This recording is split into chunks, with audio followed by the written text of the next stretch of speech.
maestros de diferentes especialidades para escucharlos y nutrirnos de sus experiencias y saberes y para abrir un espacio de diálogo, de reflexión, para compartir y debatir sobre temas importantes y diversos que nos pongan a pensar desde la danza y para la danza. Este espacio esperamos mantenerlo a lo largo de todo el año, así que pues sería que ustedes de verdad lo aprovechen al máximo. Me parece vital y necesario que los estudiantes de danza y los bailarines en general reconozcamos la importancia de formar un pensamiento crítico y reflexivo, de tener capacidad de análisis, de reflexión, de la posibilidad de debatir ideas y de desarrollar ideas propias. Y bueno, definitivamente el bailarín, y creo que eso está muy claro para los que estamos aquí en este oficio de la danza, pues sabemos que los bailarines no pueden ser solo movimiento y fisicalidad. Tiene que ser más que eso, es cuerpo que piensa, que reflexiona, es cuerpo que se cuestiona. Y bueno, creo que estos espacios han sido pensados precisamente para aportar un granito de arena, de arena en esto. Hoy nos acompaña la maestra Sara Regina Fonseca, bailarina, creadora y pedagoga, santanderiana, una de las bailarinas de danza contemporánea más destacadas de la escena nacional, también pedagoga universitaria, alguien que tiene mucho por decir y por compartirnos. Así que gracias, Sara, por estar aquí, compartiendo este espacio con nosotros. Gracias por la disposición tan abierta y generosa. Bueno, inicio compartiendo una reseña de nuestra invitada. Sara Regina inicia sus estudios de danza con la maestra Sonia Arias en la Escuela Departamental de Ballet, perteneciente a la Dirección de Cultura Artística de Santander. DICAS. En su adolescencia decide continuar su formación en Cali en Nicole Ballet, obteniendo el bachillerato artístico. Luego continúa su formación profesional en Londres, en el Lavan Center, cursando la carrera de danza-teatro en estudios de teatro en la Universidad de Estocolmo, donde termina una maestría en estudios de la danza. Ha sido bailarina de compañías como Colectivo La Bestia, Compañía L'Explose, Entre Tierra, Compañía Duvento y Ballet Experimental Contemporáneo Beck. En el exterior hizo parte de los colectivos de danza Triángulo y Cabana y Improvisación en Suecia. En la compañía Darren Johnsons y la compañía En Tierra en Inglaterra. Ha participado en innumerables producciones de danza como bailarina creadora, en trayectoria y colectivos en Bogotá, donde reside actualmente. Así como también ha hecho dirección y co-creación de sus propias obras. Actualmente es docente del Departamento de Artes Escénicas de la Universidad Javeriana de Bogotá. Bueno, esta fue una reseña corta acerca de la formación y trayectoria artística de Sara, pero sería genial escuchar de su propia voz acerca de sus inicios en la danza aquí en Bucaramanga y cómo se dio ese salto hacia afuera. Sería genial que nos contaras acerca de aquellos momentos que marcaron o que te han marcado significativamente tu formación como artista. Bueno, te escuchamos.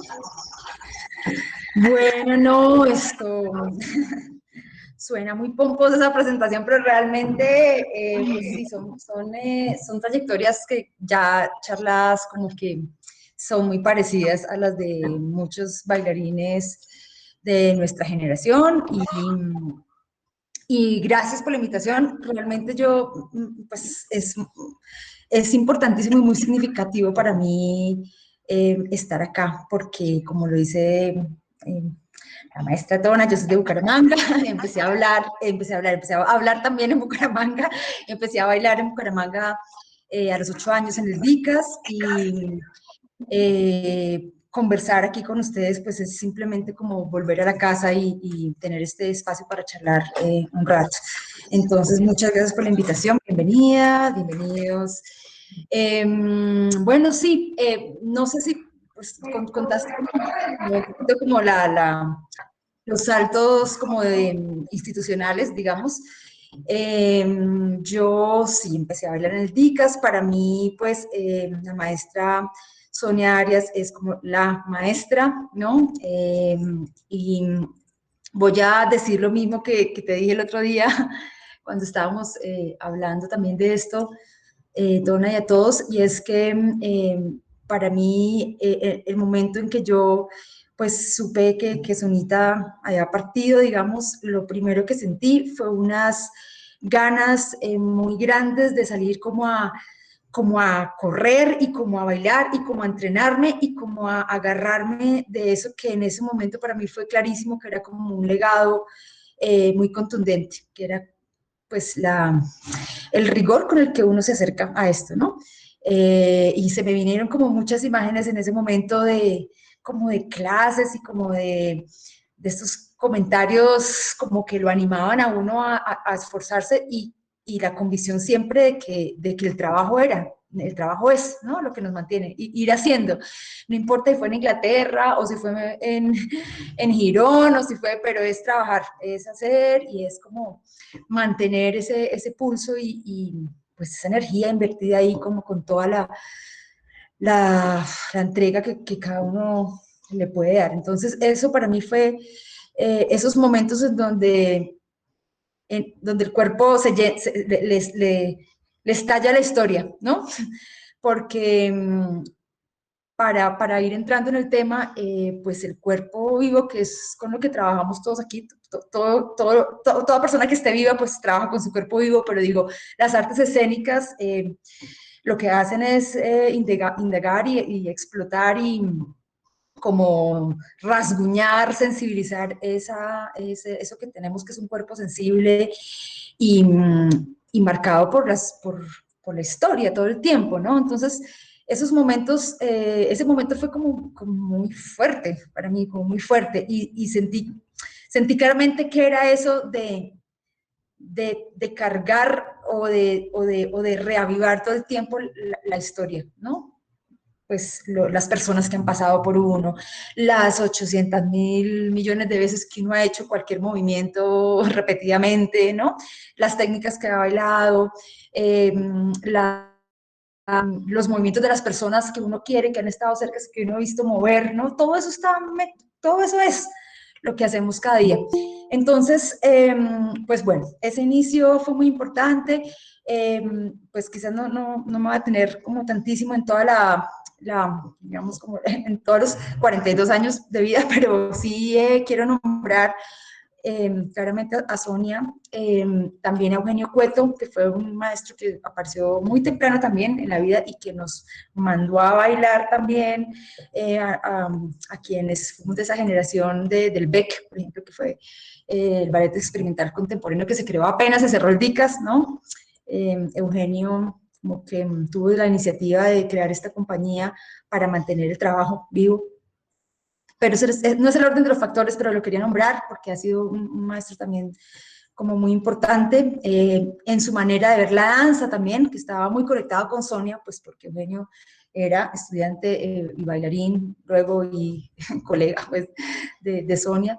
Y esta manera de ver la danza, que tiene todo que ver con el tema de hoy, es pues una manera muy integral que yo también veo después como de recorrer o hacerle un poquito de circulito a las cosas por las que he pasado, veo que es muy importante para mí y es lo que decía, pues todo lo que decía al principio, que somos cuerpos pensantes, danzantes, que nos movemos pensando, que pensamos moviéndonos y que cuestionamos y que creamos también a partir de reflexiones sociales, que no es obligación, pero yo sí siento que ha sido un legado muy importante para mí, ¿no?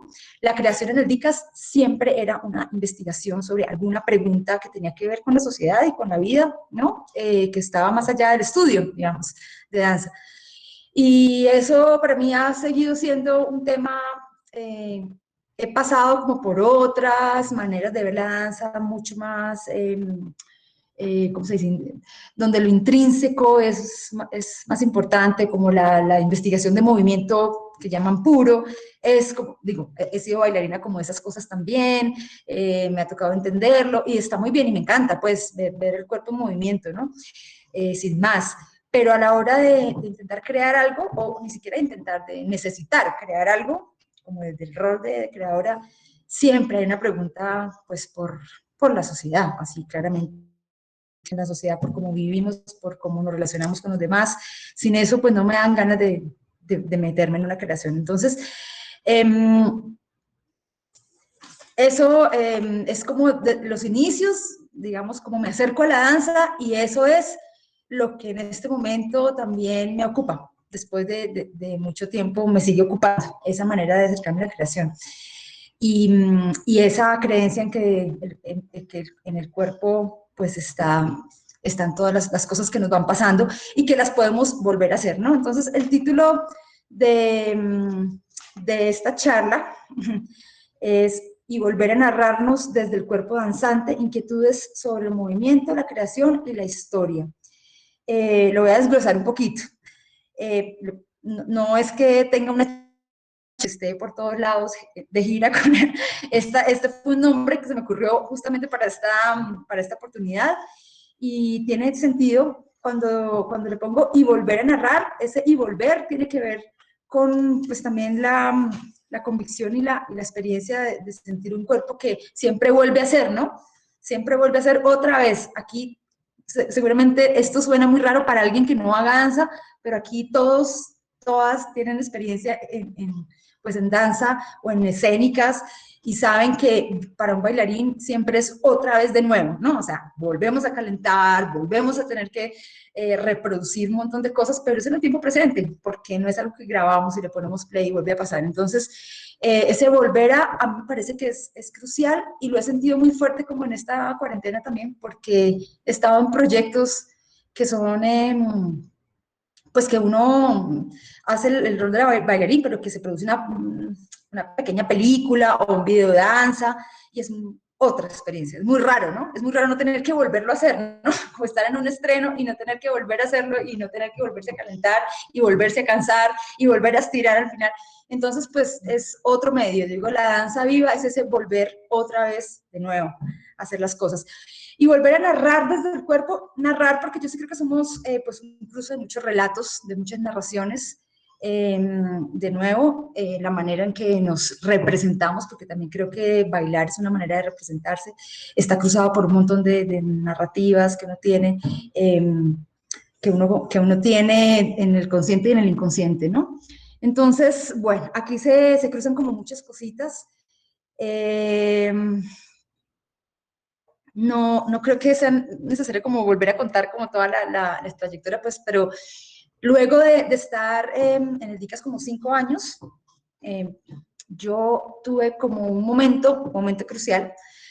Momento crucial, Eugenio Cueto estaba en un taller nacional de ballet en Cali y alguien no llegó por alguna razón y Eugenio me llamó y me dijo, aquí hubo alguien que no llegó y yo hablé de una estudiante de danza de Bucaramanga que le parecería muy interesante venir, ¿usted se vendría? Entonces, pues yo, sí, y me fui y estando allá, él también me empujó como a que preguntara si podía estudiar en Colballet, porque era raro pues entrar después, allá empiezan muy chiquitos, ¿no? Yo tenía ya 14 años. Y entonces pregunté y me recibieron. Entonces ese fue un momento, pues, un momento importante porque pude como internarme en ese mundo del ballet clásico por 2 años, como sí, con mucha intensidad. Allá para mí fue claro que, pues, fue un sueño hecho realidad también, ¿no? Estar allá y bailar con esa gente, pues, pero también fue claro para mí que mi manera, o digamos la manera en que yo empecé a entender la danza en mis inicios, pues me marcó porque veía que la creación me interesaba de otra manera, ¿no? Me encanta el ballet, pues, pero ser creadora o ser bailarina, sí, para mí necesitaba un mundo exacto, que se acercara a los diferentes temas sociales, que cuestionara, que se untara un poquito de ese mundo externo y que ese mundo externo fuera como pues fluyera dentro de la creación y dentro de inclusive la técnica y todo. Entonces, bueno, pasé por ahí como por un tiempo, bueno, luego me fui, estudiar en Laban. El Laban es como una ASAP, que la ASAP pertenece a la distrital, el Laban pertenece al London, no sé qué, University, London City University, eso es en Inglaterra. Llegué allá porque logré unas becas de aquí para allá, que me ayudaron amigos también, entre esos Rosana Barragán, tengo que nombrarla porque ella me ayudó a hacer cartas, me acuerdo, y mejor dicho, logró pues como que yo entendiera cómo se aplicaba. Eugenio también me ayudó también en las aplicaciones para unas becas, y gracias a todo eso, bueno, me pude ir, gracias al apoyo de la familia, por supuesto, y muchas cosas, y hice la carrera allá en Laban. Pues el Laban es un instituto por el que pasó Rudolf von Laban, que fue un investigador del movimiento y de la danza, y que tuvo muchos años, pues vivió por muchos años en Inglaterra, y allá lo acogieron. Entonces allá hay una introducción, realmente no es una especialización en Laban, pero sí hay una introducción a todo el material de Laban, del que voy a hablar en un momentico. Yo en ese momento pues como que no entendí que me fuera a parecer interesante eso, además que estaba luchando pues con entender un montón de cosas, entonces como que apenas lograba captar esta información como rara y nueva, pero lo nombro porque a partir del 2001, que fue el año que me gradué, he estado utilizando esa información de muchas maneras. Entonces voy a contarles quizás un poquito sobre eso más adelante. Entonces por ahí pasé por Laban. Bueno, nada, luego viví en Suecia también como 9 años, y allá me reencontré con algo que me di cuenta que siempre me había interesado, y es como de nuevo, como la relación entre el arte y la política, o la perspectiva política del arte en general y de la danza. Me empezó a interesar mucho la historia, pero la historia como en el sentido de que la historia tiene una carga política, ¿no? Que la historia es política también, entonces me empezó a interesar más todavía, y estudié algo que allá le llaman estudios culturales de la danza, que era como antropología de la danza de la sociología, desde teorías críticas. Eso me atrapó completamente, creo que encontré lo que era, y hice pues la maestría también como por esos lados. Y en este momento de la vida, pues como que todo se empieza a encajar un poco, o a hilar un poquito de una manera más clara. Yo creo que las cosas siempre se van hilando, pero ahorita pues como que logro apretar esos como diversos intereses, yo diría que dos grandes ejes, que es lo que pronto les voy como a compartir, y luego pues abro para que ustedes pues, intervengan y pregunten lo que les interese preguntar en realidad. Entonces, bueno, uno de los ejes, que son dos asignaturas, o sea, estos dos ejes se han convertido, o al revés, o estas dos asignaturas me han permitido como desarrollar estos dos ejes que me interesan. Uno es uno es la historia de la danza, pero no como contenido, ya les cuento qué, y el otro es pues todo el laboratorio de movimiento a partir de Laban. Estas dos asignaturas pues las doy dentro de la carrera de artes escénicas de la Pontificia Universidad Javeriana de Bogotá, y pues esos espacios han sido cruciales para mí, para desarrollar esto. Entonces tengo pues también mucha gratitud, ¿no? Por esa universidad y por la oportunidad pues como de ser parte ahí de los profesores y de la carrera, de la construcción de la carrera. Bueno, entonces esta clase de historia se llama Puesta en Escena, Historia de la Danza, siglos XIX y XX. También es un título como muy pomposo, pero realmente consiste en, para mí es un laboratorio, esa asignatura también, un laboratorio en el sentido de que tengo unas preguntas que no las tengo resueltas, pero sí son preguntas como muy claras para mí, y una de ellas es cómo acercarse al estudio de la historia de la danza con una lógica de la puesta en escena, digamos, como la manera en que los elementos de la puesta en escena se relacionan en un trabajo de creación, ¿sí? Que no se relacionan de manera lineal. Digo, uno puede contar una historia lineal, pero los elementos de la puesta en escena son una yuxtaposición de cosas, ¿no? De capas. Uno tiene a Sara, pero entonces uno tiene el personaje también que Sara de pronto está representando si hay personaje, o uno tiene la Sara vestida de una técnica o de un material, un vocabulario de movimiento específico para esta obra. Uno tiene un vestuario, uno está en un espacio, uno tiene luces, bueno, si es que hay luces, bueno, pero hay un montón de elementos que más que una línea son como una textura, ¿no? De cosas. Y a mí eso me parece muy interesante, porque es un poquito la idea de, sí, como el montaje también, ¿no? Como que ahí se relacionan elementos o capas de significación, podríamos llamarlos, de unas maneras que realmente, si uno se pusiera a analizarlas de cerquita, daría para un montón de reflexiones y un montón de análisis. Entonces, a mí eso me parece como una manera muy reveladora de acercarse al estudio de la historia de la danza.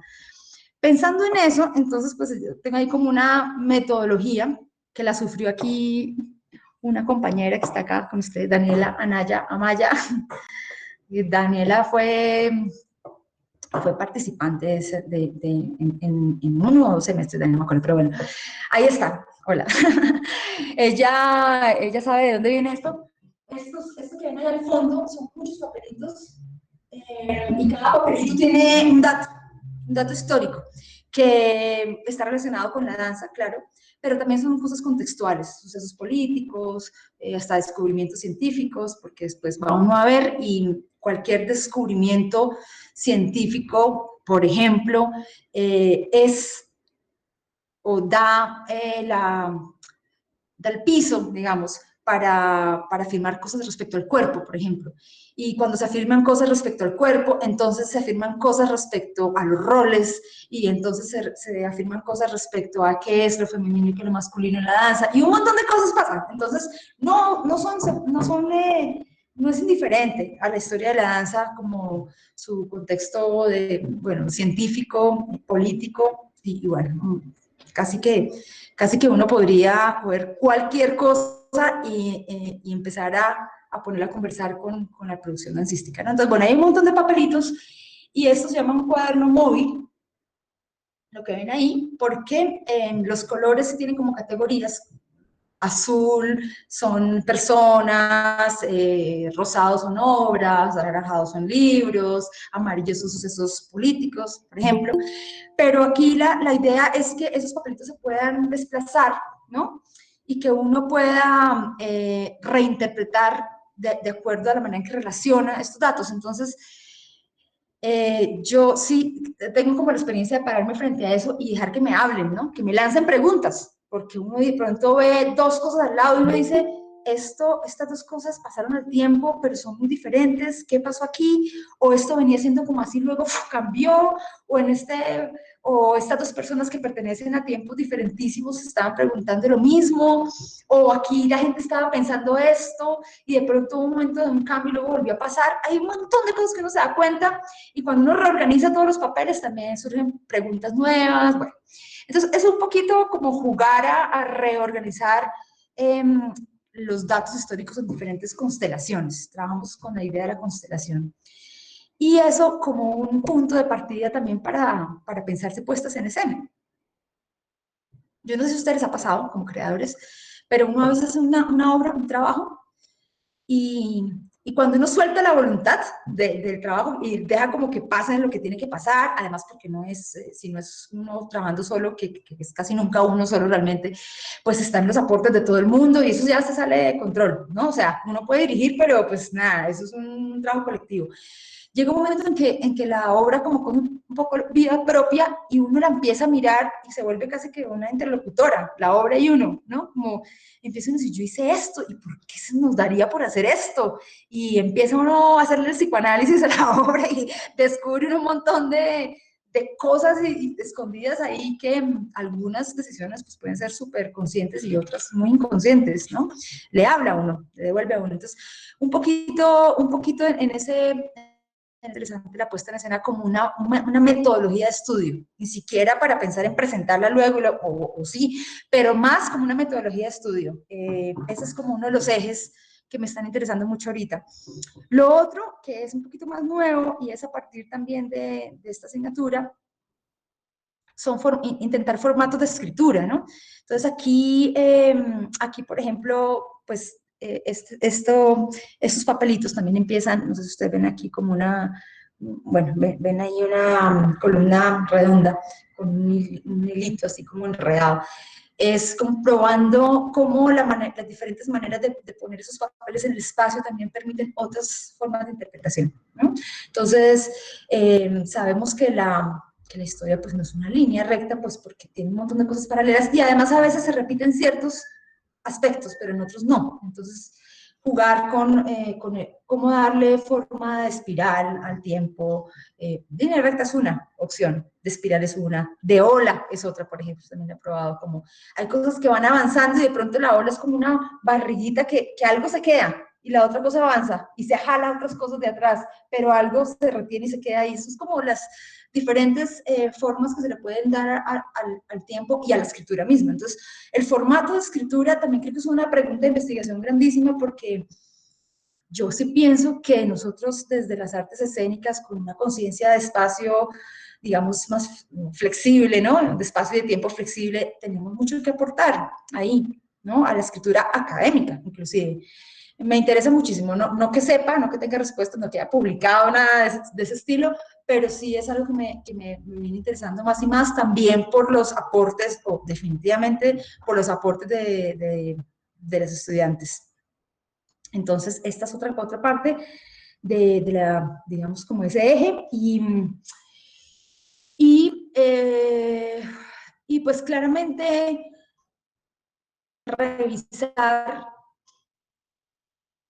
son esas cosas que rehacen, o sea, ¿cuáles son esas cosas que hacen parte del cuerpo del movimiento, pero que quisiéramos cambiar? Porque eso también es una pregunta importantísima, ¿no? Hay una imagen que para mí ha sido muy importante en los últimos semestres y es la caída de los monumentos, ¿no? En las marchas, la caída de los monumentos en las marchas como un gesto histórico pues muy impresionante. Y yo les preguntaba a los chicos a principios del semestre como cuáles eran los monumentos que ellos quisieran derrumbar, ¿no? En términos metafóricos también, en sus cuerpos, ¿no? ¿Cuáles son esos monumentos que se mantienen y que ellos quisieran derrumbar? Entonces creo que también, pues la historia de un arte como la danza tan vivo, nos llama a reconstruir y a transformar cosas, ¿no? A identificar cosas que queremos transformar. Y ahí me parece que hay una potencia muy grande, ¿no? También pensaba, esto también es muy reciente, claro, claro, y es y muy contrastante, como dos realidades muy contrastantes que las hemos vivido, y es esta de cuerpo pues encerrado, ya sabemos, cuarentena, que de pronto sale a la calle, ¿no? A tomarse el espacio público y además en colectivo, es como pasar de un extremo al otro, ¿no? Un poco. Y claramente yo sí siento que esa construcción del cuerpo colectivo es una cosa muy potente, ¿no? Muy potente tomarse el espacio público en una noción de cuerpo que no son individuos caminando, sino son, sí, son grupos, son colectivos que vibran juntos, ¿no? Es como que realmente sí es muy potente eso. Entonces, otra característica, digamos, de esa asignatura es intentar entender las conexiones entre el gesto corporal y el gesto social. El gesto corporal, pues hay historiadoras que lo hacen como copiarle su manera de pensar un poquito, si logro como desentrañar su malla, ¿no? Lo que tiene en la cabeza como para analizar otras cosas. Una de estas historiadoras que me gustan mucho es una mujer de Norteamérica que se llama Susan Foster. Bueno, no importa, pero digo, ella tiene como una manera muy brillante de ir del gesto, como de un gesto de una mano, de una mirada, a analizar todo un momento, todo un momento histórico, digamos.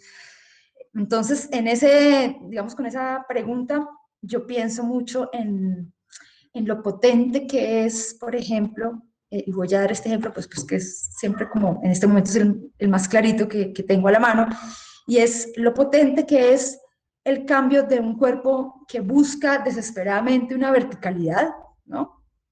Estoy hablando de las artes escénicas, pues como de teatro, ¿no? Estoy hablando del ballet en este momento, como en este ejemplo, la imagen, ¿no? De lo puramente vertical, como de la búsqueda de eso, la búsqueda no solo esperada, sino rigurosa, apasionada, técnica, de todo por la verticalidad. Y por la construcción de una a ver, de un cuerpo como con un nivel de detalle muy avanzado, ¿no? No sé, yo supongo que muchos de ustedes se han acercado a una clase de ballet, la han visto, o han visto videos, hacen todos los días ballet, bueno, tendrán diferentes relaciones con el ballet, pero es una técnica y sí, una técnica que te llama a pensar mucho en el detalle de cada parte del cuerpo y que construye la espacialidad del cuerpo pues en unos ejes, ¿no? Vertical, horizontal, sagital, como clarísimos. Es tan dramático cuando los cuerpos que han estado luchando pues tanto o buscando esto, de pronto hacen esto, ¡bum! Y deciden compartir el peso. Y esto es como un gesto muy físico que todo lo podemos entender, imaginar y hasta como imaginar kinestésicamente, ¿no? Pero es un cambio de paradigma pues muy, muy fuerte. Y a esto me refiero cuando digo el gesto corporal. Entonces, un cuerpo que no depende del otro, de repente depende completamente del otro, ¿no? Mi caminata depende del peso del otro y es un peso compartido. Ya no es un cuerpo individual, ya no es un cuerpo que prioriza como el nivel de detalle de su construcción arquitectónica, digamos, sino es un cuerpo que está buscando escuchar el peso. Entonces, eso es otra manera de existir, simplemente. Es como si de ahora en adelante camináramos en 4 apoyos y no en 2. ¿Sí? Es como cuando lo hacemos en la clase, ¿no? Evidentemente también es otra manera de existir. Y nos habla de qué? Nos habla de un cambio también de la individualidad, ¿no? De un foco en la individualidad a un foco en la interdependencia, ¿no? Y en pues, una visión más colectiva, digamos. Otro gesto que me parece muy lindo y es el gesto de también un cambio de paradigma. Ahora, yo lo digo siendo como una enamorada de todas las técnicas porque a mí me puede interesar cualquier técnica, pues precisamente para eso, ¿no? Para analizarla, porque reconozco pues un historial ahí impresionante, una riqueza, eh, pero uno puede también pensarse cuáles son las maneras de existir que uno siente que son importantes ahorita, ¿no? Y para uno. Entonces, está el 5678, ¿no? Hablábamos el otro día, el 5678 de las cuentas, que pues hemos visto cosas maravillosas, ¿no? Hechas sobre partitura y bueno, increíbles. Pero la experiencia tan diferente que es empezar a bailar con un 5, 6, 7, 8, vamos a mirarse, ¿verdad? ¿No? Respirar juntos y vamos. Y vamos, y vamos, y vamos, y vamos, y hay como una energía colectiva que nos lleva a movernos juntos. Es otra experiencia, es otra manera de existir, básicamente, ¿no? Así sea en ese momento del ensayo, de la clase, de lo que sea, se existe de otra manera haciéndolo así.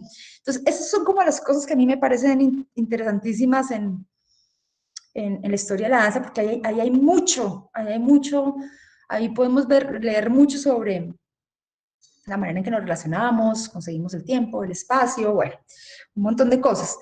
Eh, sí, eso es como más o menos, bueno, hay más cositas, pero es por ahí, de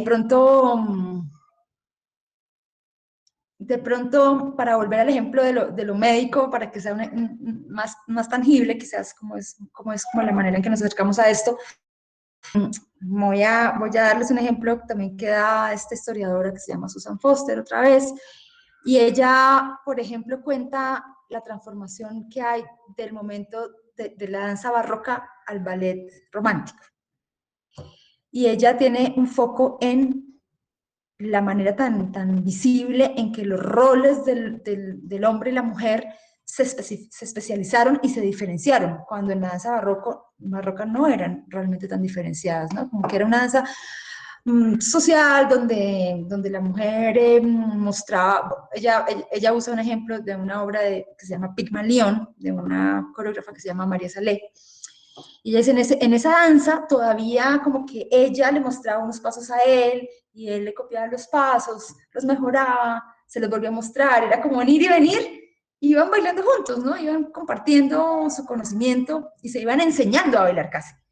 Luego ya, digamos que 100 años después, la imagen va a ser muy diferente, muy diferente, porque lo que supuestamente hace la mujer, su vocabulario de movimiento va a ser muy diferente al del hombre, y eso como que en 100 años pasa, ¿no? Como que el hombre va a estar saltando alto y haciendo sus tours, y la mujer va a estar en puntas, además en unos zapatos ahí todos raros, diferentísimos los de él, haciendo equilibrios, haciendo también giro, bueno, con sus especialidades, alzando mucho las piernas, todo esto. Y ella muestra cómo eso tiene pues es un fenómeno que es muy coherente con lo que está pasando en la sociedad también después de la Revolución Francesa. Entonces dice, hay una especialización, se quiere que la mujer haga esto, se quiere que el hombre haga eso, se separa el espacio privado del público, y además hay un montón de desarrollo científico, ¿no? Que tiene los argumentos para decir que por qué es así, ¿no? Entonces, no, es que miren, es que el cuerpo de la mujer realmente es más blandito, es más no sé qué, no sé cuándo, entonces ella no está para que se agite mucho, y eso es todo muy chistoso, porque con el argumento de que las mujeres no se deben agitar mucho, porque eh, a lo mejor le hacen daño a su real función, que es la función reproductiva, ¿no? Entonces, si te agitas mucho, de pronto el útero, no sé, o sea, como dejémoslas que ellas estén allá con su cuerpecito listo para lo que realmente debe ser su cuerpo. Entonces, con el argumento, entonces los ballets representan a una mujer también más suave, cuando aquí sabemos todos que para poder hacer los movimientos del ballet, no importa qué estés haciendo, si estás haciendo de mujer, de princesa, o no importa que de sílfide, tienes que ser muy fuerte en realidad. No puede ser un cuerpo débil, ¿no? Pero si estás representando un cuerpo débil, entonces lo que yo ya veo ahí es como que se empieza también a separar mucho lo que represento y lo que vivo, ¿no? Lo que experimenta mi cuerpo realmente al hacer estos movimientos, y lo que mi cuerpo está representando en las narrativas que se construyen. Entonces, bueno, ahí uno puede hilar, y es fascinante realmente, es fascinante. Entonces, es un poquito lo que hacemos en esa asignatura de la historia de la danza, entre otras cosas. Me parece que la historia también es como un mar de aliados, ¿no? Un mar de aliados, donde uno puede encontrar un montón de gente que se le ha ocurrido cosas que uno pues, le parecen interesantes también, y es como conversar con gente bueno, que existió en otras épocas, en otros lugares, pero con los que podemos conversar para estar de acuerdo o para estar en desacuerdo también, ¿no? para, para ser críticos y para reconstruir, pues también a partir de sus legados, ¿no? Entonces, bueno, eso por un lado. Voy a hablar un poquito menos del otro eje, que es el laboratorio de movimiento. La otra asignatura que para mí es una pregunta de investigación constante, es una asignatura que se llama Laboratorio de Movimiento Laban Análisis. Se llama así porque es a partir del trabajo de Rudolf von Laban, que les conté. Él pues nació en 1879, o sea, también es de un tiempo, de hace mucho tiempo, el imperio austrohúngaro, ni siquiera existía Alemania, hoy en día sería Alemania. Pero lo que pasa con ese material es que, bueno, primero como yo estudié allá, pues esa información me quedó, y empecé a jugar con eso, y llevo ahí, al otro día, ayer me di cuenta que llevaba 20 años, me tocó me preguntaron algo, me di cuenta que llevo 20 años jugando como con ese material. Lo que tiene este mapita de Laban es que es muy sencillo, digamos, y son como unos elementos muy claros que seguramente coinciden con muchos otros, seguramente no, coinciden con muchos otros, digamos, sistemas de análisis del movimiento. Pero lo que me ha pasado es que se me ha cruzado mucho con las preguntas de la historia, ¿no? Entonces, empiezo yo a preguntarme, por ejemplo, esos ejes, como que supuestamente son los ejes universales, ¿no? Del eje vertical, horizontal, sagital, como que esa información que se universalizó desde una mirada, pues, etnocentrista, claramente. ¿Cómo cómo, cómo los realizamos, ¿no? Entonces, me pasó una cosa, y es que me invitaron a dar Laban a un ¿cómo se llama eso? Iba a decir retiro, pero no, eso es otra cosa, como a un campamento es la palabra, un campamento de entrenamiento que se llama Trópico Intenso, que organizan aquí unos bailarines de la compañía Carreter, y me dijeron, queremos que dé un taller de Laban, pero es importante para nosotros, gracias por escribir, Rudolf von Laban, sí, es importante para nosotros que la información converse con el espacio en el que se está haciendo. Y yo escogí un bosque, yo lo quiero hacer en el bosque. Y pues duré mucho tiempo preguntándome información en un bosque, no porque fuera la primera vez que Laban se fuera en el bosque, inclusive ellos salían ellos salían a bailar desnudos por todos lados, ¿no? Era como en los montes, o sea, no era que no, sino yo me hacía la pregunta más bien como en el sentido de cómo movilizar esa información de acuerdo pues a tus cosas. Y entonces pensaba lo del eje vertical otra vez, ¿no? Como bueno, si el eje vertical se estudia, pues también se estudia el eje cayéndose, ¿no? Y uno puede coger a Laban desde ahí también. El tema de los planos, por ejemplo, ¿no? El plano es una superficie que realmente no existe en un bosque. No existe en un bosque algo tan completamente, perfectamente plano. Entonces es una manera de analizar el espacio que es bastante ficticia en realidad, ¿no? Entonces, que en lugar de pensar en planos, por ejemplo, cómo habitar una superficie curva, ¿no? O irregular. Ese tipo de preguntas me hago, son muy tontas, pero bueno. O, por ejemplo, tenemos en Laban el peso liviano y el peso firme, que son como dos extremos que son fáciles de entender, porque el peso liviano es pues a lo que no le pones nada de tono y el peso firme es a lo que le pones mucho tono. Hoy, ¿cómo piensa uno en esos extremos, esos blanco y negros, ¿no? Como que, o sea, realmente no es tan así. Realmente me di cuenta, y me di cuenta en los ejercicios también, me di cuenta que más que peso liviano y peso firme, por ejemplo, la pregunta era, ¿cuál es el mínimo tono que puedo utilizar para hacer una acción y cuál es el máximo tono que puedo utilizar para hacer una acción realmente? Entonces, sí, termina siendo relativo a lo que yo quiera hacer. Entonces, ahí el ejercicio cambia completamente. ¿Cómo sucede ese camino de un tono al otro? Entonces, por ejemplo, en el bosque pues hay piedras, entonces uno coge una piedra y la alza y pues hay un tono muy firme y luego uno la voltea y aquí hay un tono muy liviano, por ejemplo, el más liviano y el más firme. ¿Qué pasa en esa transición? ¿No? Que me parecen muy lindos esos momentos, a nivel expresivo a mí pues soy una enamorada como de esos detalles de la expresión, de la expresividad, ¿no? Es como que creo que yo todavía me gustó la danza por eso cuando tenía 8 años y después de mucho ir y venir, lo que me sigue importando más de la danza es su potencial expresivo. Entonces, esos momentos donde cambia el tono del uno al otro y cómo cambia, me parecen divinos. Entonces, más que un movimiento sea firme o liviano, es esas transiciones, esos viajes entre los tonos, ese máximo dominio como que necesito para hacer cierta cosa. Esos son ejemplos como para visualizar, que si no, pues queda como una idea muy rara en el aire, pero eso es lo que hacemos, ¿no? En ese laboratorio.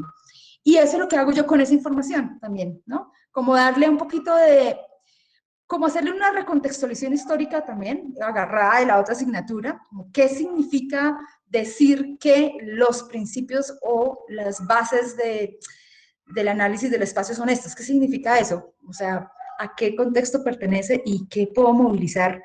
¿Cómo le hago la misma pregunta a otro contexto? Porque la pregunta es bien pila, ¿no? O sea, las preguntas a veces uno no tiene que botar a la basura a veces la pregunta, sino más bien preguntárselas a otros contextos y pasan cosas interesantes. Es un poquito lo que hago yo con Laban, creo.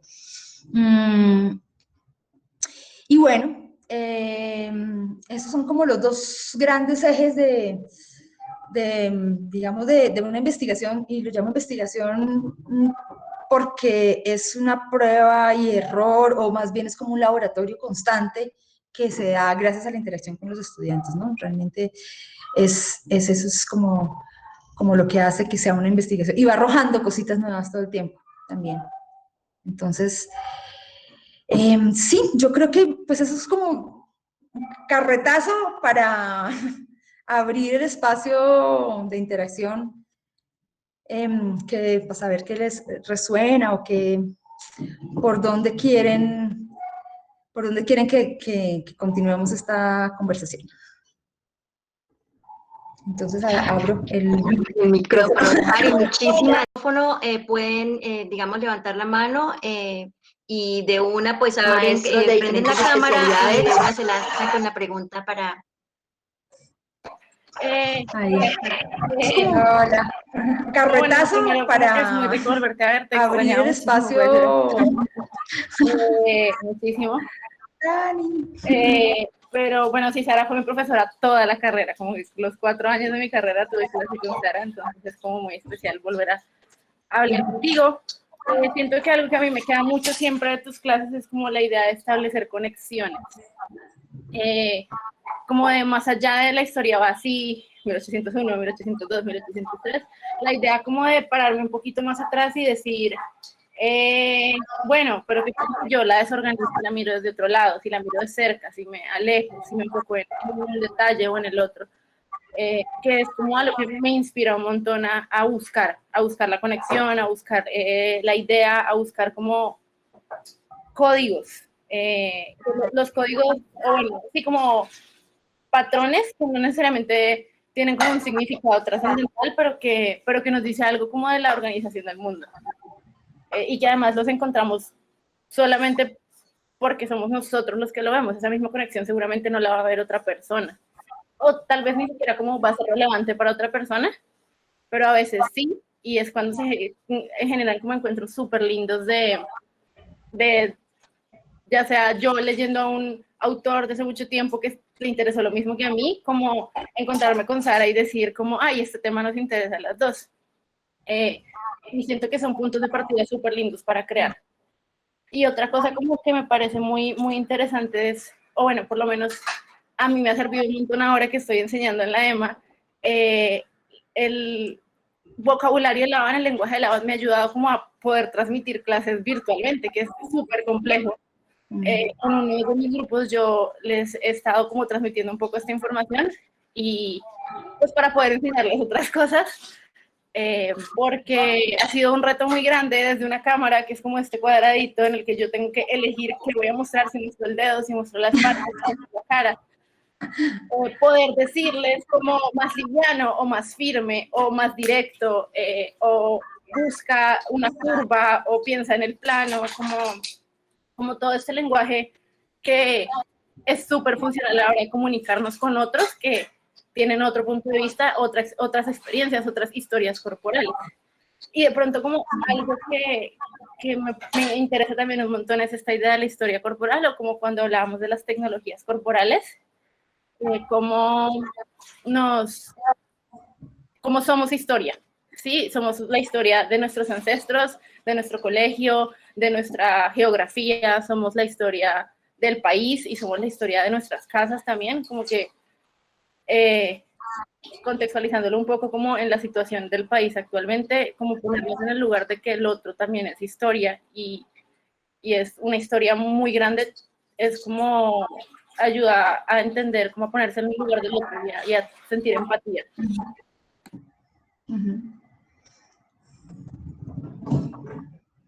Lindo, gracias. Gracias, Dani. Bueno, ¿quién quiere continuar? ¿Quién quiere seguir? Hola. Hola, John. Hola, Sarita, ¿cómo vas? Bien, qué gusto verte. Sí, qué rico volvernos a vivir tan pronto. A mí lo que me parece bastante relevante, más allá de que obviamente reconozco lo que implica uno ser artistas, ¿no? En Latinoamérica, que no es tarea fácil, y mucho menos ser una mujer artista, ¿no? Con la trayectoria que vos tenés y los procesos que haces, no es fácil. Pero aparte de ello, frente a lo que nos estabas compartiendo, es el hecho de entender de que el mal hábito que tenemos históricamente y Colombia como país en sus procesos de formación es el mal uso que nos dieron con la historia, ¿no? Que nos dijeron que eran solamente datos y fechas, pero la historia es contexto para poder entender por qué pasa lo que pasa y por qué se repite. No es gratuito que estemos ya hoy celebrando un mes de un paro nacional que reclama que se respete la Constitución del 91 y principalmente el derecho a la vida y unas condiciones decentes, ¿no? De vida como ciudadanos.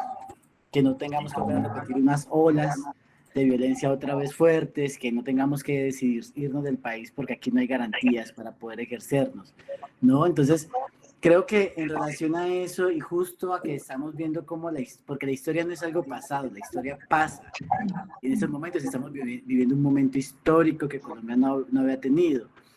Y por ende, nuestro hacer como artistas, pues también es un momento histórico para entender nuestra función del arte, ¿no? Y cómo el arte permite justo, y como artistas lo que hacemos es hacer construcciones de historia y reflexiones de nuestros contextos, porque somos nuestro contexto, ¿no? Entonces, eso es algo que me parece muy potente de lo que haces, y justo también cuando planteas Lavan también, a veces en las escuelas de arte pasa esto de que nos vuelven como el ladrillo, lavan el ladrillo, y no como lavan la vivencia, ¿no? Y creo que eso es lo que pasa, no sé si es derivado del pensamiento conductista, de la modernidad, ¿no? De que todos son reglas, todos son normas, y no está la experiencia. Creo que eso que nos compartías de Lavan, hacerlo en el bosque justo con los maestros de la EMA, estábamos hablando otro día de eso. O sea, como en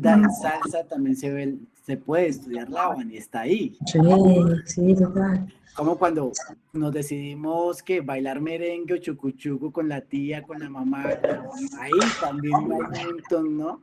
Y es justo pensarnos de que el arte y lo que hacemos no está amarrado a la escena, no está amarrado a un salón de clases, sino que es vivencial, ¿no? Sí, claro. Estamos viendo grandes carnavales y es algo que yo personalmente celebro mucho, ¿no? El cuerpo político, colectivo, resignificándose la existencia misma, el cotidiano. Y, o sea, ¿cuánto Lavan no está pasando en estos momentos en las manifestaciones? ¿Cuánto Lavan no hay en TikTok en estos momentos, ¿no? Y creo que justo ese ejercicio de... A mí me harta personalmente esa noción académica del libro empolvado, como no, los libros hay que cogerlos, leerlos, rayarlos, colocarle anotaciones. Manosearlos. Es justo lo mismo con esas teorías, ¿no? Y eso me agrada mucho oírtelo, porque cuando hemos conversado, hemos hablado de otras cosas, pero eso me dije, qué interesante, me faltan más cosas. Sí, no, que lo dices porque pues una de las cosas que yo sí como... hay varias confesiones que uno tiene que dar desde el principio, ¿no? Entonces, pues yo sí les digo, yo me pego de como de unas, que serán como unas 10 páginas donde hay un anexo en un libro que es sobre otra cosa, de Lavan, así como, y ya, realmente yo, en ese sentido, como en de eso que estamos hablando en particular, para mí Lavan, lo que tiene lindo es que nombra unas cosas de una manera muy sencilla, es eso.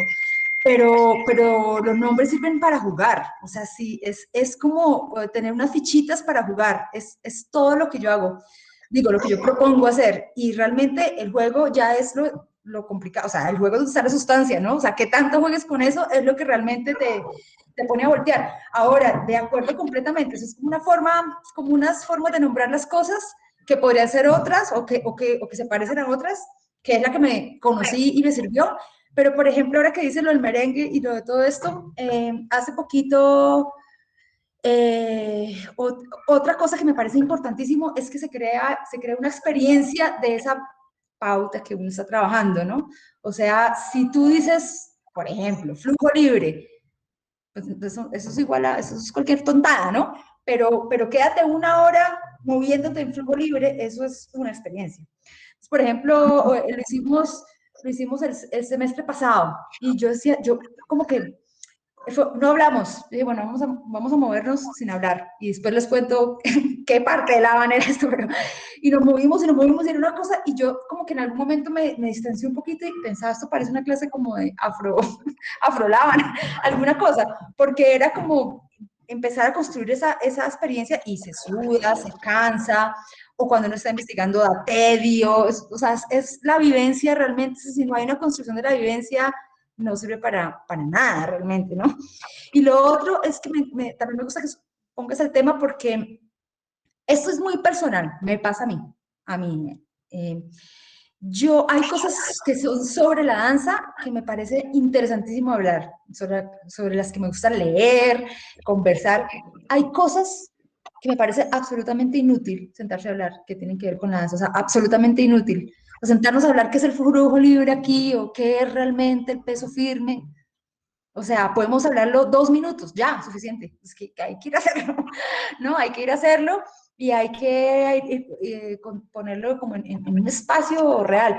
Y lo que dices del cuerpo colectivo de las marchas, yo también digo, volví a sentir como el valor de esa vibración colectiva desde una mirada política, ¿no? Como que el valor de lo que hacemos, porque uno puede dudarlo a veces, ¿no? Es como que, bueno, debería yo estar o sembrando, o no sé, ayudando a algo que de verdad sea importante, no sé, ¿no? Como trabajando por los derechos humanos, alguna cosa que hago yo aquí, tratando de vibrar en la casa. Pero cuando uno piensa en esto que está pasando, mira, y es parte de estos cuerpos colectivos en la calle, uno se da cuenta de la potencia que tiene esto. Y lo importante que es realmente la danza, o sea, yo creo que los bailarines, obviamente somos seres pensantes, podemos escribir libros si queremos, todo, pero eso nunca para mí es un reemplazo ni algo que justifique o que intente como darle validez a mover el cuerpo con la conciencia con la que se mueve un cuerpo danzante, ¿no? O sea, no es reemplazable, no es ni siquiera una traducción de eso, es otra cosa, sentarnos a hablar, eso que estamos haciendo es una cosa muy interesante, pero no reemplaza esos cuerpos sudando juntos, eso es otro tipo de conocimiento irreemplazable y entonces ahí yo como que siempre sí meto la mano cuando pensamos que para que sea válido un conocimiento, digamos, de la práctica, entonces nos toca escribir un ensayo sobre eso. Eso me da mucha rabia. Pienso que tenemos mucho que decir desde ahí, eso es diferente, ¿no? Cómo renovar la academia. Y lo otro que decías también, a mí uno de los retos gigantes es que, claro, yo estudié en Inglaterra, luego estudié en Suecia, luego me estudiando afuera porque todos mis referentes estaban volviendo afuera. Entonces yo volví a Colombia hace 11 años, en 2011, 10, y me he chocado una y otra vez con ese hecho de que necesito otros referentes y otras referencias. Claro, antes de irme viví aquí también 18 años, ¿no? Que no son cualquier cosa, pero de todas maneras los referentes tienen que ser otros. Y dando clases de historia, mi nuevo reto es empezar a cambiar los referentes más y más, porque claro, a mí me gusta la filosofía, digamos. Leo y entonces me acuerdo todos esos filósofos que entonces pelearon con la metafísica y entonces son los vanguardistas y los modernísimos, y uno lee un textico de cosmovisión indígena, y uno dice, pues, a ver, esto estaba dicho de otra manera mucho antes de que les tocara ayudar toda esa vuelta, ¿no? Entonces, por ejemplo, feministas comunitarias bolivianas, ¿no? Que tienen tanto que decir, que tienen una autocrítica además a sus tradiciones también del feminismo. Hay un montón de referencias mucho más cercanas que son urgentes de tener también y de poner a conversar. Pienso que el conocimiento es patrimonio siempre, no importa, de donde venga es patrimonio, pero me parece terrible que haya cosas que se vuelvan la referencia. Soy muy enemiga de dar una lista de, ¿cómo se llama eso? Bibliografía como de obligatoria, como indispensable, como usted no puede vivir si no sabe quién es fulanito. Me parece que o sea, no es verdad. O sea, es muy importante tener referencias, pero no hay las referencias más importantes. Mi referencia es mi profesora de la esquina, es una gran referencia, es tan importante sí, como la bailarina más famosa en la India, qué sé yo. Uno va escogiendo su referencia, hay que visitar, hay que buscar, hay que visitar. Pero esos monolitos académicos también me parecen pues ahorita muy graves, realmente muy graves. Es como si dijéramos que la danza contemporánea, que no sé, cualquier técnica. Lo que pasa es que el ballet es una referencia como con tanta historia que es una buena referencia, ¿no? Como si dijéramos que el ballet es la referencia y de ahí lo demás se despega. Hoy es muy difícil verlo así, ¿no? Muy difícil, pero es un patrimonio, ¿no? Como el merengue. Sí, eso creo. Sí, bueno. No, pero un cachito nomás de lo que quería decir. No, que sí, justo en relación a eso último que dices, justo la gran problemática es dónde están nuestros coreógrafos, nuestros pensadores de la danza, del movimiento, del cuerpo latinoamericanos, que las universidades todavía las que estamos instaurados siguen siendo de pensamientos eurocentralistas. Y justo por eso las únicas formas de validar conocimiento es quién te publicó, qué ensayo, quién fue tu tutor de investigación, ¿no? Pero justo está la tarea política de referir en esos espacios, en esos pequeños poros, quiénes son. Y justo para mí una maravilla que fue cuando publicó mi libro fue encontrar un texto que se lo recomiendo a todos y a todas los que están aquí. Se llama Teorías Latinoamericanas de Folclore, de Kahneman, de 1975, publicado en Caracas.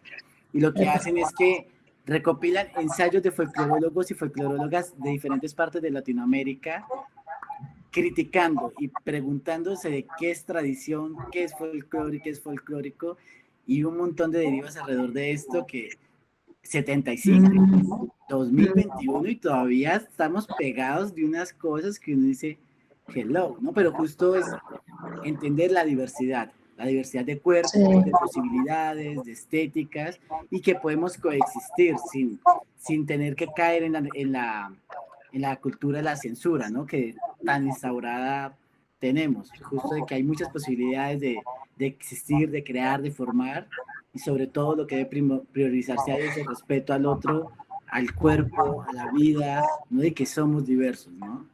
Sí, la biodiversidad del pensamiento es clave porque suena como a diversidad, como que políticamente correcta en este momento, pero es muy complicado cambiar la mente, digamos, o monolítica o polar, ¿no? A una mente que realmente se abra a conversar y a la biodiversidad también de saber, ¿no? Es una tarea, yo también creo que es una tarea. Y los referentes latinoamericanos son más difíciles de encontrar, es una tarea difícil por eso. O sea, uno entra a Google académico, lo que sea, y encuentra un montón de cosas y va a buscar autores latinoamericanos escribiendo sobre danza, y pues ahí no los encuentra. Toca ir a mandarle un correo a no sé quiéncito, a ver si tiene, es una tarea, pues, es una labor buscarlos, pero es un pendiente, digamos, que tenemos definitivamente. Y escribir. Y citar al amigo, me encanta citar a los amigos. Importantísimo. Citar a los amigos en conversaciones, además. Como dijo mi amigo en el café que nos tomamos,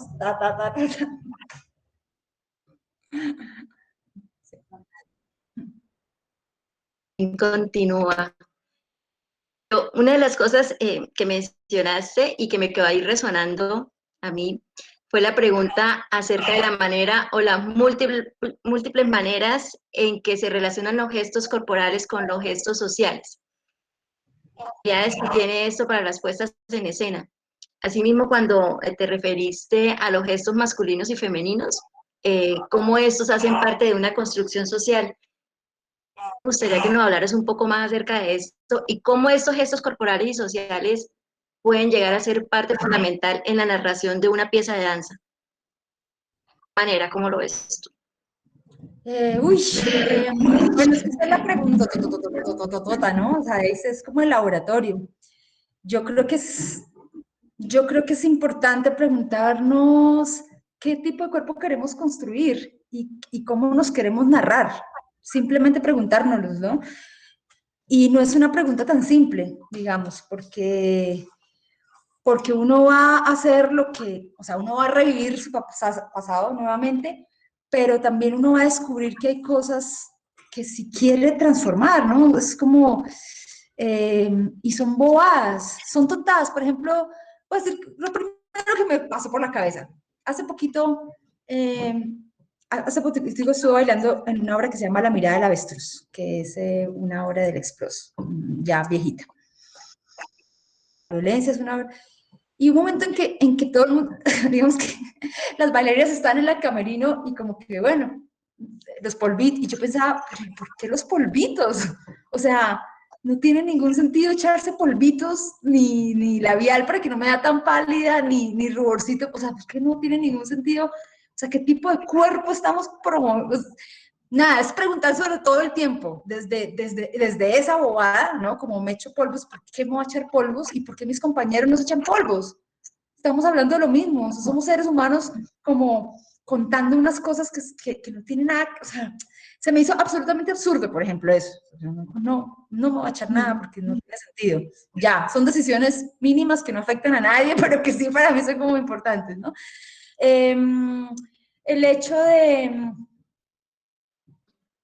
No, yo creo que es tener vigente la pregunta. Ahora, cuando uno va a hablar de eso, como la obra se trata de eso, ahí sí, pues, pucha, eso es como para mil tintos, porque yo estoy en un problema parecido que John conoce, que es un trabajo que se llama, que fue una codirección y además con mucha gente, donde hay muchas manos ahí, de una obra que se llama Cancionero para señoritas. Y Cancionero para señoritas habla de historia de mujeres que Sara piensa que son muy vigentes, es decir, que están pasando, que nos pasan, y que parece que fueran viejas, como que eso ya no pasa ni en sí, en las nuevas feminidades o en la posmodernidad o lo que sea, que ya no pasan, pero que pasan demasiado. Entonces es como volver a contar unas historias mentiras que sí siguen pasando. Es como llevándolas un poquito como a la ficción, pero todas tienen que ver con cosas muy personales y muy cercanas. Entonces yo me preguntaba, bueno, ese cuerpo que estamos mostrando, ¿qué es? Un cuerpo que denuncia, un cuerpo, por ejemplo, la crítica a esa obra es, la crítica, digo, como cuando alguien dice, no me gusta, en el sentido en que queremos ver otros cuerpos, no volver a ver estas mujeres como que les pasa esto y lo otro, porque al contrario, hay que proponer otros cuerpos. Entonces yo creo que es una cuestión de decisión, es como voy a mostrar cosas a manera de denuncia de algo que sigue pasando, con una cosita que te haga doler, o voy a mostrar el cuerpo que quiero ser ahora, ¿no? O sea, qué cuerpo quiero ser y cómo el escenario y la puesta en escena, la creación, pues es el espacio para convertirme en ese cuerpo, ¿no? Sí, no sé cómo responder mejor ese, pero sí creo No, que... pero sí te estoy entendiendo lo que quieres decir perfectamente. Entonces Eso tiene que ver con la preguntárselo, historia. Dime. que es preguntárselo todo el tiempo, ¿no? Y lo han hecho, ¿no? La gente, por ejemplo, cuando vemos un tango queer, ¿no? No sé si lo han visto, pero el tango queer es como el tango donde no hay un hombre que lleva a una mujer, sino hay dos personas bailando sin clasificación de género necesario ni evidente, que están escuchándose y no hay esta cosa pues como tan del tango que conocemos, pues, que es como que el macho va llevando a esta mujer. Entonces, ellos simplemente, hay un gesto ahí muy físico, muy claro y sí, totalmente cero abstracto. Es una cosa ahí que de una vez cambia un montón de maneras de relacionarse, aunque el tango nació de hombres, sí, ya pensé en eso también, o sea, el tango nació de hombres bailando ya tomados tarde en la noche porque las mujeres no podían quedarse tomando hasta tarde en la noche, exactamente. Ahora, por eso, ¿no? Pero digamos que el tango queer lo que hace es que dice, se quieren como deshacer tanto de esa noción de que nos tocó bailar a los hombres porque las mujeres no pueden quedarse tomando, ¿no? Como de la noción de sexy, súper sexualizado, ¿no? Del tango de competencia o, bueno, este tango moderno, que es esta mujer fatal con este hombre, ¿no? Este otro tango propone otro gesto corporal, en donde esos roles se dibujan. Y yo creo que eso es muy fuerte, ¿no? Es muy fuerte. Es como cuando en el contemporáneo las mujeres empezaron a alzar a los hombres, ¿no? Pero era importante. Como en el Claro. contexto, alzar a alguien no es de fuerza bruta. O sea, no solamente las mujeres tienen más fuerza de lo que se piensa, fuerza bruta, ¿sí? No solamente las mujeres tenemos más fuerza, podemos tener mucho más fuerza de lo que se cree, sino que también levantar el cuerpo, el peso del otro o suspender a otra persona no depende de la fuerza bruta. No necesariamente. Entonces ahí, esas cositas, esos cambios son re importantes. Sí. Súper Y las sabio. narrativas, bueno, las narrativas, eso es otro mundo, fascinante. Yo quiero montar una Giselle, es mi sueño. Quiero montar una Giselle, porque me parece que eso es como que uno de ahí saca 800.000 hilos, como volver a contar esa historia que es bien loca. Ahorita se me una bailarina que se llama Carla Fracci, que hizo un Giselle muy bello en 1969 y está por YouTube.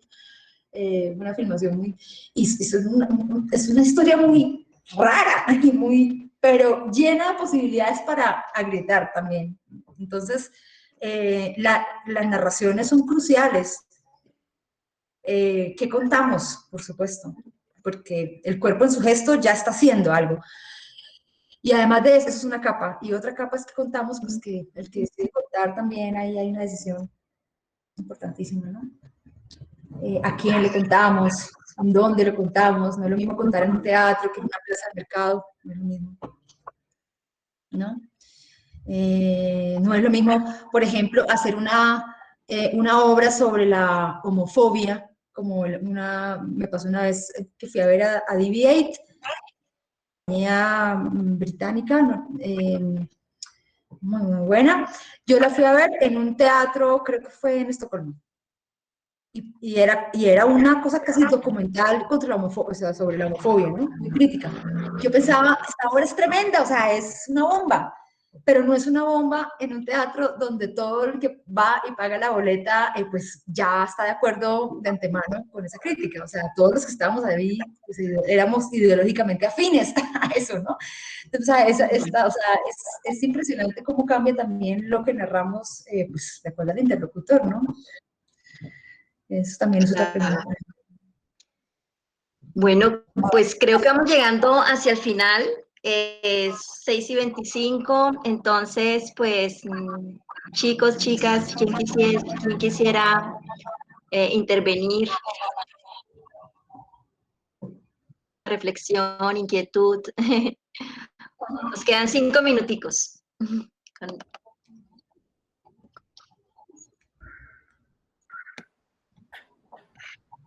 O vamos cerrando entonces, a ver.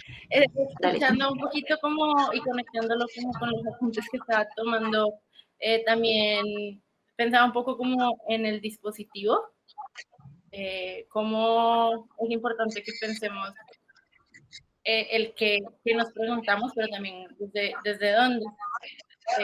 Con la idea de los papelitos, yo también muchas veces los he tenido en mi pared o en mis cuadernos o en alguna forma me gusta buscar nuevas maneras de encontrar, como de hacer los papelitos. Y esta idea como de qué pasa si ya no son papelitos y no son hilos, qué pasa si no son hilos y son fotos, qué pasa si no son fotos y son... indiscutiblemente el dispositivo o el método que yo utilizo para preguntarme si es el cuerpo, si es la imagen, si es el texto, van a transformar el lugar y las conclusiones a las que yo pueda llegar. Me acordé un montón en el Congreso de Danza, tiene esta investigación sobre cómo investigar cosas que no son de danza desde la danza y que tiene una escuela en la que yo digo, ay, quiero aprender matemáticas y voy con mi taller de matemáticas a bailar. Y desde el baile me pregunto sobre las matemáticas. ¿Cómo puedo crear conocimiento a través del cuerpo y no solamente procesar conocimiento a través del cuerpo? Sí, sí, no, claro. Sí, o sea, sí, yo por ejemplo, con eso, a mí me parece pues, fascinante de las maneras, de verdad, porque hay eso, hay aprender a través de la danza, hay desde la danza aprender otras cosas, hay acercarse de otras cosas a la danza, y a mí todos me parecen, hay una pelea un poquito desde el interior de la danza, ¿no? Como no queremos que sea sociología la danza, antropología la danza, o sea, cómo bailamos, no, cómo hablamos y reflexionamos los bailarines desde la danza sin que tenga siempre que haber ahí una intervención de otra ciencia que se le inventa a otra gente. Bueno, hay esa como lucha en la academia o en la academia artística, digamos, que me parece muy válida, pero a mí me parece muy importantes todas esas vías, como dices, Dani, o sea, como entrar y salir de diferentes maneras, me parece que que es muy rico además, o sea, enriquece mucho el panorama. Y cuando dices que claro, que depende si es la imagen o el texto y todo eso, definitivamente. Ahora, yo lo que creo que es impresionante de lo que hacemos es que el cuerpo, pues es imagen también, ¿no? Es imagen, es movimiento, es kinestesia, es voz, ¿no? Puede ser texto porque el cuerpo habla, ¿no? Entonces, como que es un realmente el arte escénico en general, ¿no? El cuerpo vivo tiene un montón de posibilidades, ¿no? De tener todo eso al tiempo, todo eso que nombras al tiempo. Y depende, sí, bueno, nada, estoy reforzando lo que dices, pero sí, sí, de acuerdo, las narrativas son narrativas como textos, como texturas, ¿no? Complejas, las narrativas como texturas complejas, más que como una lineecita nítida, pues. Bueno, pues yo creo que nos vamos pues despidiendo porque ya va siendo la hora para que puedas. Sari, muchísimas gracias, de verdad, por habernos dedicado este rato, por haber compartido con nosotros. Qué maravilla escucharte y de verdad haber escuchado cosas tan importantes y tan vitales. Apareció Tai. Algo, Solo quiero saludar a Sarita. Un abrazo. Hola, un abrazote. Sara. Qué rico verte. Qué rico verte y a George Alba también, que no lo veo hace como 800.000 años, desde que bailábamos salsa en el rincón cubano. Bueno, yo también quería como aportar algo muy rápido y muy sencillito. Primero que todo, darles un aplauso súper fuerte. Me agrada muchísimo ver, no sé si María Sonia se acuerda de mí, nos vimos muy poco.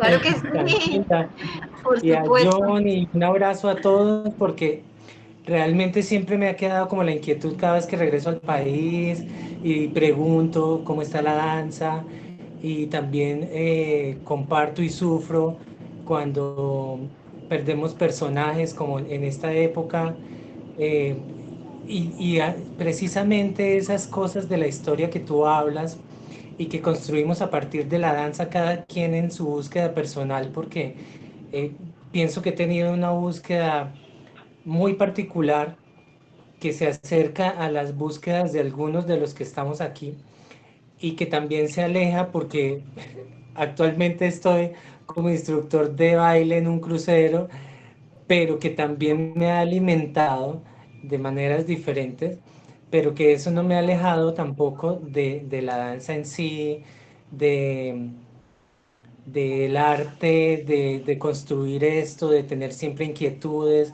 de investigar a mi manera, de visitar algún teatro, alguna compañía, de lo que hablas tú de la lectura, de esa búsqueda, que hablabas muchísimas cosas interesantes que me mueven por dentro también, como imagino que mueven a muchos de los participantes hoy.